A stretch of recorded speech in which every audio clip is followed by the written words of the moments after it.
ربیع الاول العرب ایک مبارک مہینہ ہے۔ اس مہینے میں وہ ہستی دنیا میں تشریف لائی جسے پروردگار عالم نے قیامت تک کے لیے اپنی آخری حجت اور روئے زمین پر اپنی حتمی ہدایت دے کر مبعوث فرمایا۔ رسول اللہ صلی اللہ علیہ وسلم نے جہاں دین پہنچانے کی یہ ذمہ داری بے کم و کاست ادا کی، وہاں اپنی سیرت و کردار سے رہتی دنیا تک ایک بے مثل نمونہ حیات بھی تاریخ کے سپرد کیا۔ یہ مہینہ اگر آپ سے تعلق کی یاد تازہ کرنے، آپ کی سیرت و سوانح کو جاننے، آپ سے محبت کے جذبات کو بڑھانے کا سبب بنے تو یقیناً ایک نعمت سے کم نہیں ہے۔ لیکن انسان بالعموم حقیقت سے ہٹ کر نظریات اپناتا ہے اور اپنے تعلق کے اظہار میں اعتدال کو چھوڑ کر افراط و تفریط کا شکار ہو جاتا ہے۔ انسانوں کے جن امراض کا علاج سرور عالم نے خود دین کی ہدایت کے ذریعے کیا، ان میں ایک بڑا مرض یہی افراط و تفریط ہے۔ لہٰذا ربیع الاول وہ بہترین وقت ہے کہ جب رسول اللہ صلی اللہ علیہ وسلم سے متعلق بعض قائم شدہ تصورات کو خود آپ کے دیے ہوئے دین کی روشنی میں تازہ کر لیا جائے۔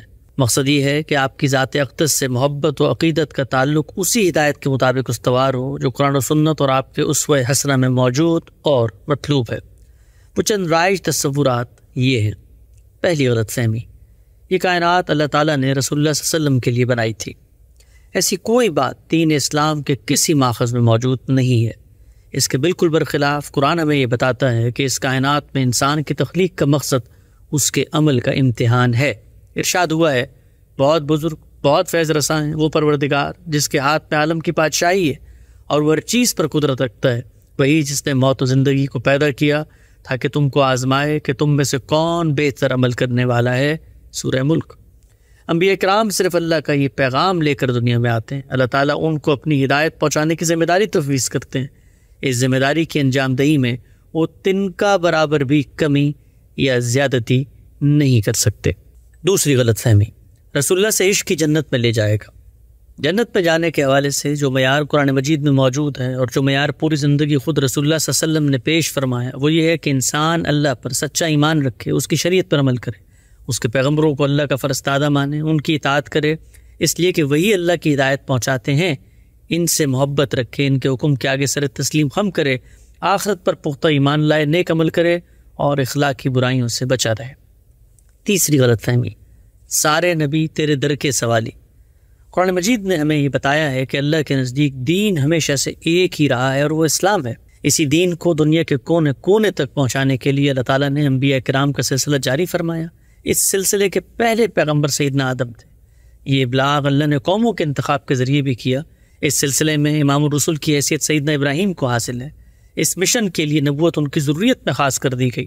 رسول اللہ صلی اللہ علیہ وسلم انہی کے بیٹے سیدنا اسماعیل کی قوم میں مبعوث کیے گئے، لہٰذا آپ صلی اللہ علیہ وسلم ان بے شمار پیغمبروں میں سے دین اسلام کے آخری رسول ہیں۔ تمام انبیاء کی ہدایت عالمی، آفاقی اور اصل اسلامی کی تھی۔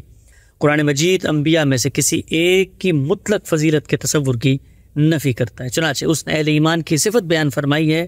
ان کا اقرار ہے کہ ہم اللہ کے پیغمبروں میں سے کسی کے درمیان کوئی فرق نہیں کرتے، اور انہوں نے کہہ دیا کہ ہم نے سنا اور سر اطاعت جھکا دیا۔ البقرہ۔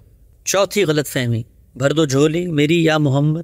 قرآن مجید ہمیں یہ بتاتا ہے کہ انسانوں کے لیے رزق اور مال و اولاد کے فیصلے اللہ کرتا ہے۔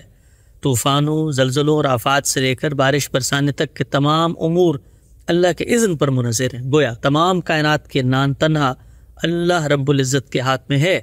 ان معاملات میں نہ کوئی اس کا ہمسر ہے، نہ شریک و سہیم، لہٰذا سیدنا آدم سے لے کر محمد رسول اللہ صلی اللہ علیہ وسلم تک سب اسی کے بندے ہیں، اس کے محتاج ہیں اور اسی کی عنایت کے طلبگار ہیں۔ وہ اسی کی منشا کو پورا کرنے کے لیے جیتے رہے اور اسی کی رحمت کی امید میں دنیا سے رخصت ہوئے۔ ارشاد ہوا ہے، تم اعلان کرو اے پیغمبر، حقیقت یہ ہے کہ اللہ یکتا ہے، اللہ سب کا سہارا ہے، وہ نہ باپ ہے، نہ بیٹا، نہ اس کا کوئی ہمسر ہے۔ سورۃ الاخلاص۔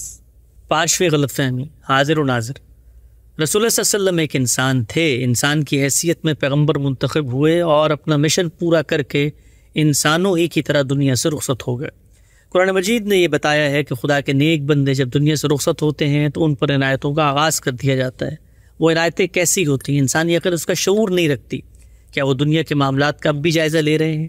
ہمیں یہاں دیکھتے ہیں، اپنے ذکر کی مجالس میں شریک ہوتے ہیں؟ یہ سب دعوے ایسے ہیں کہ جن کی کوئی دلیل کسی دینی ماخذ میں موجود نہیں ہے، لہٰذا ان امور کے حوالے سے ہم کوئی بھی دعویٰ اللہ تعالیٰ کی تصدیق کے بغیر محض اپنے تخیل سے نہیں کر سکتے۔ چھٹی غلط فہمی، مجرم ہوں جہاں بھر کا محشر میں بچا لینا۔ مغفرت کا حق صرف اور صرف اللہ تعالیٰ کو حاصل ہے، محشر میں بچانے اور سزا دینے کا اختیار بھی اسی کو حاصل ہے۔ سورہ زمر میں ارشاد ہوا ہے، کیا انہوں نے خدا کو چھوڑ کر دوسروں کو شفیع بنا رکھا ہے؟ ان سے کہو کیا وہ شفاعت کریں گے خواہ ان کے لیے اختیار میں کچھ نہ ہو اور وہ کچھ نہ سمجھتے ہوں؟ کہہ دو کہ شفاعت تمام تر اللہ ہی کے اختیار میں ہے، زمین و آسمان کی بادشاہی اسی کی ہے، پھر تم اس کی طرف لوٹائے جاؤ گے۔ چنانچہ جہاں بھر کا مجرم بننے کی سزا سے کوئی نہیں بچا سکتا، وہاں اللہ انصاف کریں گے، اور انہوں نے یہ بیان کر دیا ہے اس دن جب وہ بولیں گے جنہیں رحمان اجازت دے اور وہ صحیح بات کہیں۔ سورۃ النبأ۔ لہٰذا نبی کی شفاعت کا مطلب یہ نہیں ہے کہ مجرم کو بچا کر انعام یافتہ بنا دیا جائے۔ شفاعت بندے کی طرف سے توبہ، رجوع، ازالے اور استغفار کے بعد خدا کی بارگاہ میں عذر قبول کرنے کی درخواست ہے، اور اللہ کے ہاں ایسی درخواستیں میرٹ پر قبول یا رد ہوتی ہیں۔